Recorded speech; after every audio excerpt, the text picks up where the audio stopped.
स्वागत है आप सभी का। इस वीडियो में हम देखने वाले हैं संस्कृत के 50 मोस्ट इम्पोर्टेंट क्वेश्चन जो कि आपके एग्जाम में पूछे जाएंगे। तो सारे प्रश्न महत्वपूर्ण है, आप लोग ध्यान से देखिएगा और लास्ट में अपना स्कोर जरूर बताइएगा आप लोग 50 में से कितना सही कर पाए। ठीक है, तो चलिए शुरू करते हैं, सारे प्रश्न को देखते हैं। देखिए, 1 नंबर में प्रश्न है आपको मंगलम कहाँ से संकलित है, यानी कि मंगलम पाठ कहाँ से संकलित है। देखिए, मंगलम पाठ आपको उपनिषद से संकलित है। कहाँ से संकलित है मंगलम पाठ? उपनिषद से संकलित है। सी आपका बिल्कुल राइट आंसर होगा। नेक्स्ट प्रश्न ध्यान से देखिएगा आप लोग। 2 नंबर प्रश्न ध्यान से देखिएगा। 2 नंबर में प्रश्न है कि आपको अनोरनियान महतो महियात्मा मंत्र किस उपनिषद से संग्रहित है। मंत्र ये किस उपनिषद से संकलित है? तो ये आपको कठोपनिषद उपनिषद से संकलित है। आपको क्या आंसर हो जाएगा? बी आपका बिल्कुल राइट आंसर होगा। क्या होगा? बी आपका बिल्कुल राइट आंसर होगा। ध्यान से देखिएगा आप लोग, सारे प्रश्न महत्वपूर्ण है तो ध्यान से आप लोग देखिएगा। 3 नंबर में प्रश्न है नदियाँ नाम और रूप को छोड़ करके किस में मिलती है। नदियाँ नाम और रूप को छोड़ करके समुद्र में मिल जाती है। कहाँ पर मिल जाती है? समुद्र में मिल जाती है। ये आपका बिल्कुल राइट आंसर होगा। ये प्रश्न कई बार पूछे गए तो आप लोग ध्यान में रखिएगा। 3 नंबर का प्रश्न महत्वपूर्ण प्रश्न है। ठीक है, नेक्स्ट प्रश्न देखिएगा। 4 नंबर प्रश्न देखिएगा ध्यान से आप लोग। 4 नंबर प्रश्न है कि महान से भी महान क्या है। महान से भी महान क्या है? महान से महान आप लोग पढ़े होंगे। महान से महान आपको आत्मा है। क्या है? आत्मा है जो कि श्रेष्ठ है। तो क्या आंसर हो जाएगा? 4 का ए आपका बिल्कुल राइट आंसर होगा। क्या होगा? 4 का ए आपका बिल्कुल राइट आंसर होगा। ये भी प्रश्न कई बार पूछेगी, महान से महान क्या, तो इस प्रश्न को भी आप लोग ध्यान में रखिएगा, 4 नंबर प्रश्न को। नेक्स्ट प्रश्न देखिएगा, 5 नंबर प्रश्न ध्यान से देखिएगा आप लोग। 5 नंबर प्रश्न है कि किसकी विजय नहीं होती है। देखिए यहाँ पर क्या लिखा हुआ है? नहीं लिखा हुआ है। नहीं, कई बच्चे नहीं देखते हैं, तो यहाँ पे नहीं लिखा हुआ है, मतलब किसकी विजय नहीं होती है। विजय आपको असत्य की विजय नहीं होती। किसकी विजय नहीं होती है? असत्य की विजय नहीं होती है। बी आपका बिल्कुल राइट आंसर होगा। क्या होगा? बी आपका बिल्कुल राइट आंसर होगा। नेक्स्ट प्रश्न ध्यान से देखिएगा। 6 नंबर प्रश्न देखिएगा आप लोग। 6 नंबर प्रश्न है कि पटना का इतिहास कितना पुराना है। ये प्रश्न कई बार पूछा गया है। पटना का इतिहास कितना पुराना है? देखिए, पटना का इतिहास 2500 वर्षों पुराना है। कई बार ये प्रश्न पूछा गया है, तो आप लोग इस प्रश्न को ध्यान में रखिएगा, 6 नंबर प्रश्न को। ये आपका बिल्कुल राइट आंसर होगा। क्या होगा? ये आपका बिल्कुल राइट आंसर होगा। 2500 वर्षों पुराना है। क्या होगा? ये आपका बिल्कुल राइट आंसर होगा। नेक्स्ट प्रश्न ध्यान से देखिएगा। 7 नंबर प्रश्न देखिएगा। 7 नंबर प्रश्न है कि कुटुम्बनीतम काव्य के कवि कौन है। कुटुम्बनीतम काव्य के कवि कौन है? तो ये आपको राइट आंसर होगा, दामोदर गुप्त है। कौन है? दामोदर गुप्त है। कई बार ये भी प्रश्न पूछा गया है कि कुटुम्बनीतम काव्य के कवि कौन है, तो क्या आंसर हो जाएगा? दामोदर गुप्त। बी आपका बिल्कुल राइट आंसर होगा। क्या होगा? बी आपका बिल्कुल राइट आंसर होगा। नेक्स्ट प्रश्न ध्यान से देखिएगा। देखिए, आपको 8 नंबर का प्रश्न पूछा गया है कि यूनान का राजदूत कौन है। तो ये भी प्रश्न कई बार पूछा गया है, यूनान का राजदूत कौन है। तो यूनान का राजदूत आपको मेगास्थनीज होगा। क्या होगा? मेगास्थनीज। यूनान का राजदूत कौन होगा? मेगास्थनीज। क्या राइट आंसर होगा? 8 का राइट आंसर होगा सी आपका बिल्कुल राइट आंसर होगा। क्या होगा? सी आपका बिल्कुल राइट आंसर होगा। नेक्स्ट प्रश्न ध्यान से देखिएगा आप लोग। 9 नंबर प्रश्न है कि राजशेखर की रचना कौन सी है। राजशेखर की रचना कौन सी है? तो राजशेखर की रचना का काव्यमीमांसा है। क्या है? काव्यमीमांसा है। ये आपका बिल्कुल राइट आंसर होगा। नेक्स्ट प्रश्न ध्यान से देखिएगा प्यारे बच्चों। 10 नंबर का प्रश्न है, इसको थोड़ा सा छोटा कर देते हैं ताकि आपको अच्छे से दिखे। देखिए, 10 नंबर का प्रश्न आपको पूछा गया है कि कुटुम्बनीतम महोत्सव किस ऋतु में मनाया जाता है। कुटुम्बनीतम महोत्सव किस ऋतु में मनाया जाता है? तो वो आपको शरद ऋतु में मनाया जाता है। किस ऋतु में मनाया जाता है? शरद ऋतु में मनाया जाता है। डी आपका बिल्कुल राइट आंसर होगा। नेक्स्ट प्रश्न ध्यान से देखिएगा। 11 नंबर प्रश्न आपको पूछा गया है कि पटना नगर की पालिका देवी कौन है। ये प्रश्न कई बार पूछा गया है। ठीक है, तो इस प्रश्न को भी आप लोग ध्यान में रखिएगा। पटना नगर की पालिका देवी क्या है? पटना नगर की पालिका देवी आपको पटन देवी हो जाएगा। क्या होगा? पटन देवी हो जाएगा। पटना नगर की पालिका देवी क्या होगा? पटन देवी। सी आपका बिल्कुल राइट आंसर होगा। नेक्स्ट प्रश्न ध्यान से देखिएगा। वीडियो को स्किप मत कीजिएगा प्यारे बच्चों, क्योंकि महत्वपूर्ण प्रश्न हम ये आपको बता रहे हैं। देखिए 12 नंबर का आपका प्रश्न है कि आलस कथा की रचयिता कौन है? आलस कथा की रचयिता कौन है? आलस कथा की रचयिता आपको विद्यापति है। क्या है? विद्यापति है। बी आपका बिल्कुल राइट आंसर होगा। क्या होगा? बी आपका बिल्कुल राइट आंसर होगा। नेक्स्ट प्रश्न ध्यान से देखिएगा। 13 नंबर का प्रश्न ध्यान से देखिएगा आप लोग। 13 नंबर का प्रश्न है कि असल क्या है? आलस क्या लिखा गया यहाँ पे? देखिए ध्यान से आप लोग। यहाँ पे क्या होगा प्यारे बच्चों? आलसशाला में आग लगने पर कितने लोग नहीं भागे थे? यहाँ पे असल आपको लिखा गया आलस जो होगा। क्या होगा? आलस। आप लोग ध्यान से देखिएगा। आलसशाला में आग लगने पर भी कितने लोग नहीं भागे थे? तो यहाँ पर 13 का राइट आंसर आपको हो जाएगा 4 लोग नहीं भागे थे। कितना लोग नहीं भागे थे? 13 का राइट आंसर कितना हो जाएगा? 4 लोग नहीं भागे थे। तो सी आपका राइट आंसर होगा। क्या होगा? सी आपका बिल्कुल राइट आंसर होगा। नेक्स्ट प्रश्न ध्यान से देखिएगा। यहाँ पे असल नहीं है, आलस से है। ठीक है, ध्यान से आप लोग देखिएगा। 14 नंबर का प्रश्न आप लोग ध्यान से देखिएगा। देखिए 14 नंबर का प्रश्न है कि संसार में बच्चे का सच्चा रक्षक कौन होता है? तो संसार में सच्चे का यानी कि बच्चे का सच्चा जो है ना रक्षक आपको माता होती है। क्या होती है? माता होती है। तो 14 का राइट आंसर क्या होगा? ए आपका बिल्कुल राइट आंसर होगा। क्या होगा? ए आपका बिल्कुल राइट आंसर होगा। ध्यान से देखिएगा आप लोग। 15 नंबर का प्रश्न ध्यान से देखिएगा। 15 नंबर का प्रश्न, इसको थोड़ा सा छोटा कर ले। देखिए 15 नंबर में प्रश्न है कि ऋग्वेद में कितनी मंत्र दृष्टि ऋषिकाओं का उल्लेख है? तो इसमें आपको पंचम है या चतुष्विंशति या विशति या देखिए डी नंबर में है चत्वारिशता। देखिए संस्कृत का वर्ड है। ठीक है, इसीलिए थोड़ा सा पढ़ने में दिक्कत होती है। तो 15 का राइट आंसर क्या होगा? देखिए 15 का आपको राइट आंसर होगा बी आपका राइट आंसर होगा। क्या होगा? चतुष्विंशति है। बी आपका बिल्कुल राइट आंसर होगा। क्या होगा? बी आपका बिल्कुल राइट आंसर होगा। नेक्स्ट प्रश्न ध्यान से देखिएगा। क्या होगा इसका 15 का राइट आंसर? बी आपका बिल्कुल राइट आंसर होगा। नेक्स्ट प्रश्न ध्यान से देखिएगा। नेक्स्ट प्रश्न है याज्ञवल्क्य की पत्नी कौन थी? याज्ञवल्क्य की पत्नी आपको जो है ना मैत्रेय थे। कौन थी? मैत्रेय थे। ये आपका बिल्कुल राइट आंसर होगा। क्या होगा? 16 का ये आपका बिल्कुल राइट आंसर होगा। नेक्स्ट प्रश्न ध्यान से देखिएगा।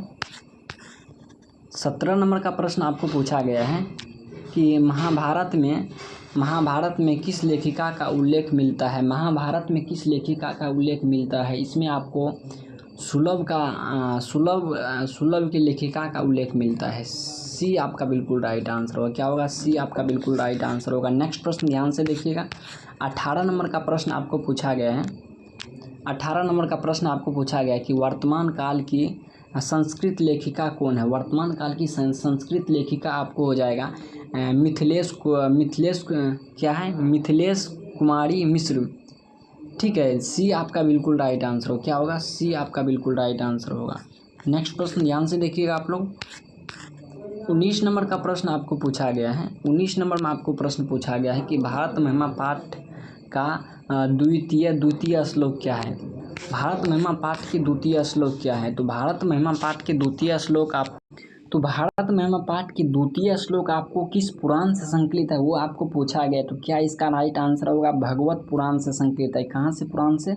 भगवत पुराण से संकलित है। बी आपका बिल्कुल राइट आंसर होगा। नेक्स्ट प्रश्न ध्यान से देखिएगा। 20 नंबर प्रश्न ध्यान से देखिएगा।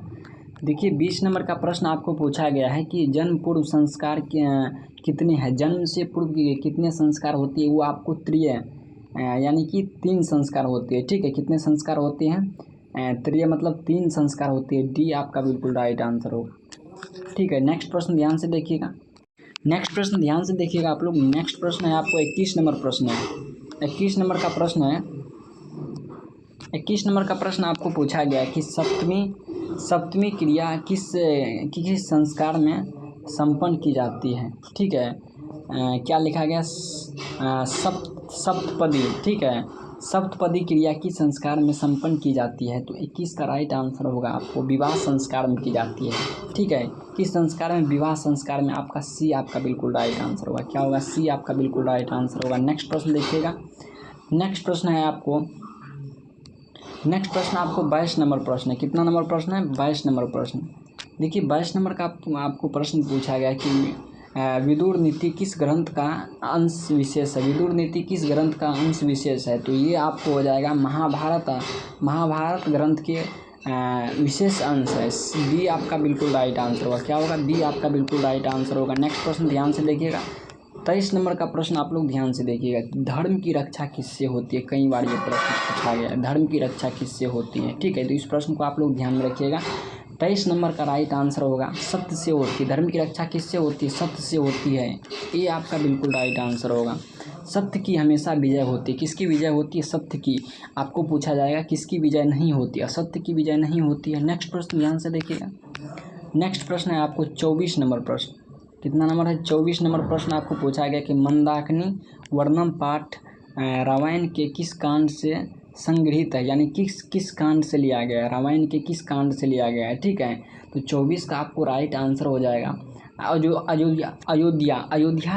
अयोध्या महाभारत के जो है ना कांड से लिया है। किस कांड से लिया गया है? अयोध्या कांड से लिया गया है। ठीक है, तो क्या राइट आंसर होगा 24 का? मंदाकिनी वर्णम पाठ रामायण के किस कांड से संकलित है? तो अयोध्या कांड से संकलित है। ये प्रश्न कई बार पूछा गया है, तो इस प्रश्न को भी आप लोग ध्यान में रखिएगा। ठीक है, 24 नंबर का प्रश्न भी आपको इम्पोर्टेंट है। ठीक है, तो बी आपका 24 का क्या राइट आंसर होगा? बी आपका बिल्कुल राइट आंसर होगा। नेक्स्ट प्रश्न ध्यान से देखिएगा। 25 नंबर का प्रश्न आपको पूछा गया है कि विद्या जोड़ एक की संधि होगी। देखिए संधि से रिलेटेड आपको प्रश्न पूछा गया है, तो क्या राइट आंसर होगा इसका? कितना नंबर प्रश्न है? आप लोग ध्यान से देखिए। 25 नंबर प्रश्न है। ठीक है, 25 नंबर प्रश्न का राइट आंसर क्या होगा? देखिए 25 नंबर का प्रश्न का आपका राइट आंसर होगा विद्ये का। क्या हो जाएगा? विद्ये का। देखिए ये आपको फिर से देखिएगा आप लोग। विद्या जोड़ एक, देखिए दोनों मिलकर का आपको क्या बना दिया? विद्ये का। ये आपका बिल्कुल राइट आंसर होगा। क्या होगा? ये आपका बिल्कुल राइट आंसर होगा।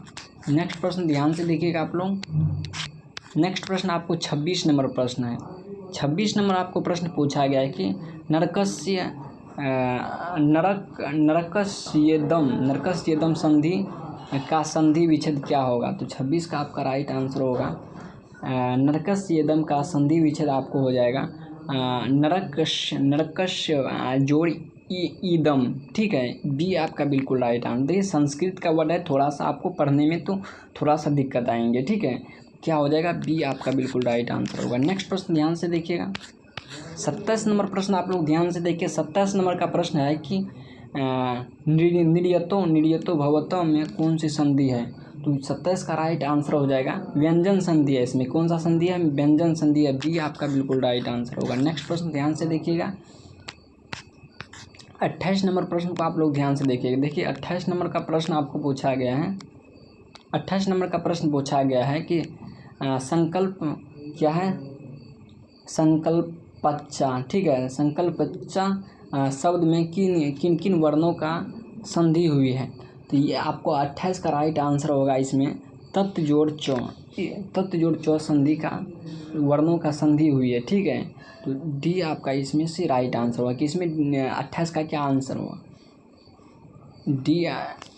डी आपको बिल्कुल राइट आंसर होगा। नेक्स्ट प्रश्न 29 नंबर प्रश्न है। नेक्स्ट प्रश्न आपको 29 नंबर का प्रश्न पूछा गया है कि कर्मणि वीर। क्या यहाँ पे लिखा हुआ प्यारे बच्चों? यहाँ पे लिखा हुआ है कर्मणि वीर का समस्त पद क्या होगा? ठीक है, समस्त पद इसका क्या होगा? कर्मवीर होगा। ये आपका बिल्कुल राइट आंसर होगा। क्या होगा? ये आपका बिल्कुल राइट आंसर होगा। नेक्स्ट प्रश्न ध्यान से देखिए। 30 नंबर का प्रश्न है। कितना नंबर प्रश्न है? 30 नंबर का प्रश्न आपको पूछा गया है कि पुरुष सिंह का विग्रह क्या होगा? पुरुष सिंह का विग्रह आपको पुरुष सिंह इव। सी आपका बिल्कुल राइट आंसर होगा। क्या होगा? सी आपका इसका बिल्कुल राइट आंसर होगा। नेक्स्ट प्रश्न ध्यान से देखिएगा। नेक्स्ट प्रश्न आपको 31 नंबर प्रश्न है। कितना नंबर प्रश्न? 31 नंबर का प्रश्न पूछा गया अशांति किस समास का उदाहरण? देखिए समास से रिलेटेड प्रश्न है। अशांति किस समास का उदाहरण? तो अशांति आपको सी इसका राइट आंसर होगा। क्या होगा? सी इसका राइट आंसर होगा। इसका देखिएगा नन्य समास का होगा। क्या होगा? नन्य समास। सी आपका बिल्कुल राइट आंसर होगा। नेक्स्ट प्रश्न ध्यान से देखिएगा आप लोग। नेक्स्ट प्रश्न आपको 32 नंबर प्रश्न है। ठीक है, 32 नंबर का प्रश्न आपको पूछा गया है कि बहुविर्गी समास का उदाहरण इनमें से क्या है। ठीक है, बहुविर्गी समास का उदाहरण कौन है इसमें? देखिए, बहुविर्गी समास का इनमें से आपको दिगंबर हो जाएगा। क्या होगा? दिगंबर हो जाएगा। डी आपका बिल्कुल राइट आंसर होगा। नेक्स्ट प्रश्न ध्यान से देखिएगा। नेक्स्ट प्रश्न आपको 33 नंबर का प्रश्न पूछा गया है। 33 नंबर का प्रश्न है मृग सिंहात विभेति वाक्य में सिंहात्य पद में पंचमी विभक्ति किस सूत्र से हुई है? पंचमी विभक्ति किस सूत्र से हुई है? तो इसका राइट आंसर होगा भित्रार्थार नाम भय हेतु। ये आपका बिल्कुल राइट आंसर होगा। क्या होगा? ये आपका बिल्कुल राइट आंसर होगा। नेक्स्ट प्रश्न ध्यान से देखिएगा। इसका ये आपको राइट आंसर होगा। नेक्स्ट प्रश्न ध्यान से देखिएगा। 34 नंबर का प्रश्न है। 34 नंबर का प्रश्न आपको पूछा गया है। देखिए, संस्कृत का वर्ड है। देखिए, इसमें पढ़ने में थोड़ा आपको प्रॉब्लम होगा, तो ध्यान से देखिएगा। थानम प्रियमाना सूत्र का उदाहरण कौन सा है? तो 34 का आपको राइट आंसर हो जाएगा बालके मोदकनम रोचते। बी आपका बिल्कुल राइट आंसर होगा। क्या होगा? बी आपका इसका राइट आंसर होगा। क्या होगा? बी आपका बिल्कुल राइट आंसर होगा। नेक्स्ट प्रश्न ध्यान से देखिएगा। नेक्स्ट प्रश्न आपको 35 नंबर का प्रश्न है। 35 नंबर का प्रश्न पूछा गया है कि मोहनम डैश डैश व्याकरणम अधित्वानम वाक्य के रिक्त स्थान में कौन सा पद होगा? तो इनमें राइट आंसर आपका हो जाएगा मासेन हो जाएगा। क्या होगा? मासेन। बी आपका बिल्कुल राइट आंसर होगा। क्या होगा? बी आपका 35 का बी आपका बिल्कुल राइट आंसर होगा। नेक्स्ट प्रश्न ध्यान से देखिएगा। 36 नंबर का प्रश्न ध्यान से देखिएगा। देखिए, 36 नंबर का आपको प्रश्न है कि आलोकयति क्या है? आलोकयति पद में कौन सा उपसर्ग होगा? आलोकयति पद में कौन सा उपसर्ग होगा? ये आपको हार्ड उपसर्ग होगा। ये आपका बिल्कुल राइट आंसर होगा। क्या होगा? 36 का ये आपका बिल्कुल राइट आंसर होगा। नेक्स्ट प्रश्न ध्यान से देखिएगा। नेक्स्ट प्रश्न है आपको 37 नंबर का प्रश्न। ठीक है, तो देखिए 37 नंबर आपको पूछा गया है कि नि उपसर्ग में कौन सा शब्द बनना। देखिए, उपसर्ग आपको शुरू में जुड़ता है और प्रत्यय आपको लास्ट में जुड़ता है। तो क्या होगा? नि उपसर्ग में कौन सा नि उपसर्ग से कौन सा शब्द बनेगा? तो 37 का आपको राइट आंसर होगा। नीचे ऑप्शन देखिएगा। नीचे इसका ऑप्शन हो जाएगा नीमम। सी आपका राइट आंसर होगा। क्या होगा? सी आपका बिल्कुल राइट आंसर होगा। नेक्स्ट प्रश्न ध्यान से देखिएगा। नेक्स्ट प्रश्न आपको 38 नंबर का प्रश्न पूछा गया। 38 नंबर का प्रश्न है आक्षिपत पद में कौन धातु है? तो 38 का आपको राइट आंसर हो जाएगा अक्षिप। आपको ये आपका बिल्कुल राइट आंसर होगा। क्या होगा? ये आपका बिल्कुल राइट आंसर होगा। नेक्स्ट प्रश्न ध्यान से देखिएगा। 39 नंबर का प्रश्न पूछा गया है कि सोलवते किस लकार का रूप है? देखिए, लकार से आपको पूछा गया है, तो 39 का राइट आंसर होगा लट लकार। ये आपका बिल्कुल राइट आंसर होगा। क्या होगा? ये आपका बिल्कुल राइट आंसर होगा। नेक्स्ट प्रश्न ध्यान से देखिएगा। नेक्स्ट आपको 40 नंबर का प्रश्न है। 40 नंबर का प्रश्न आपको पूछा गया है कि श्रेयु क्या पूछा गया यहाँ पर? श्रेयु धातु के लीट लकार के प्रथम पुरुष एक वचन का रूप कौन सा है? तो 40 का आपको राइट आंसर हो जाएगा। इनमें श्रो का क्या लिखा गया? श्रोष्यति। सी आपका राइट आंसर होगा। क्या होगा? सी आपका बिल्कुल राइट आंसर होगा। नेक्स्ट प्रश्न ध्यान से देखिए। 41 नंबर का प्रश्न आप लोग ध्यान से देखिएगा। 41 नंबर का प्रश्न पूछा गया कि नदी शब्द के तृतीय एक वचन का रूप कौन सा होगा? तृतीय की एक वचन आपको पूछा गया है। ठीक है, तो ये इसका राइट 41 का राइट आंसर क्या होगा? नदियाँ हो जाएगा। क्या होगा? नदियाँ हो जाएगा। ये आपका बिल्कुल राइट आंसर होगा। क्या होगा? ये आपका बिल्कुल राइट आंसर होगा। नेक्स्ट प्रश्न ध्यान से देखिएगा। 42 नंबर का प्रश्न आपको पूछा गया है कि पितरी क्या लिखा गया है? पितरी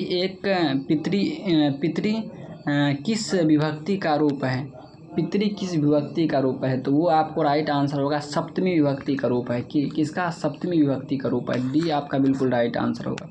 क्या होगा प्यारे बच्चों? इसका डी आपका बिल्कुल राइट आंसर होगा। नेक्स्ट प्रश्न ध्यान से देखिएगा आप लोग। 43 नंबर का प्रश्न आपको पूछा गया है कि गेसु, गेसु किस शब्द का रूप है? गेसु किस शब्द का रूप है? तो गेसु आपको गौ शब्द का रूप हो जाएगा। किसका? गौ शब्द का। बी आपका बिल्कुल राइट आंसर होगा। नेक्स्ट प्रश्न ध्यान से देखिएगा।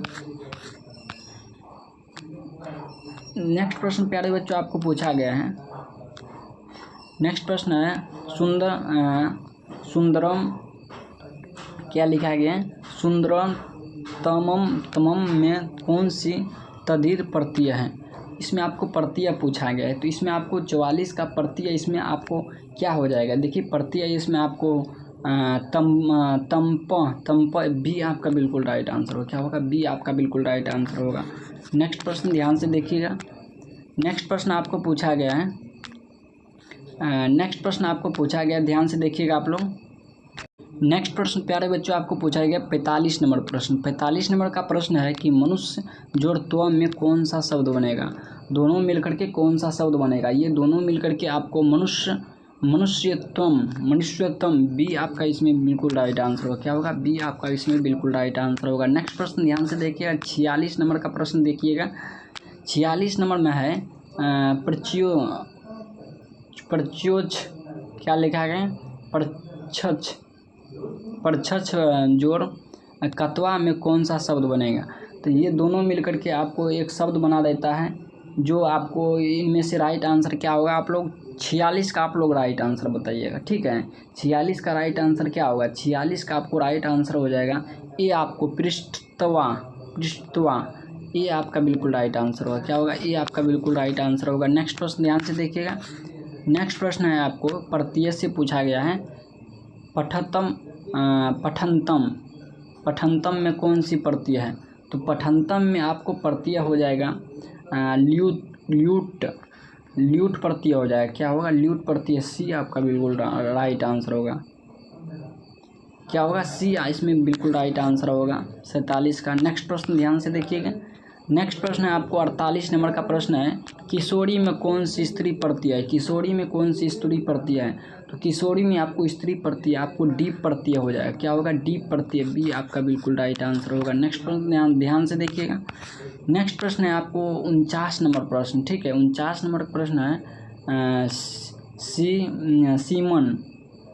सीमन जो डीप में कौन सा शब्द बनेगा? ये दोनों मिलकर के एक शब्द बना देता है, जो आपको सिमना बना देता है। क्या बनाता है? सिमना। डी आपका बिल्कुल राइट आंसर होगा। क्या होगा? डी इसका बिल्कुल राइट आंसर होगा 49 का।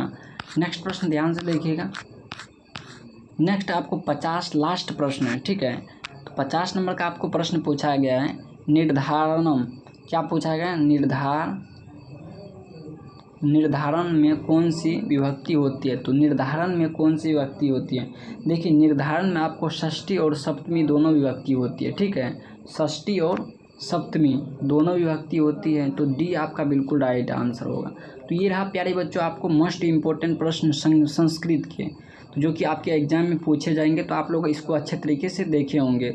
और आप लोग कितना आप लोग सही कर पाए कमेंट सेक्शन में ज़रूर बताइए। आप लोग 50 में से कितना आपका सही हुआ प्रश्न और कितना आपको गलत हुआ वो भी आप लोग बताइएगा, ठीक है। तो मिलते हैं प्यारे बच्चों किसी न्यू वीडियो में। तब तक के लिए अगर आप चैनल पर पहली बार चैनल को सब्सक्राइब जरूर कीजिएगा। पहली बार आए तो चैनल को सब्सक्राइब जरूर कीजिएगा। तब तक के लिए मिलते हैं प्यारे बच्चों। तब तक के लिए जय हिंद, जय भारत।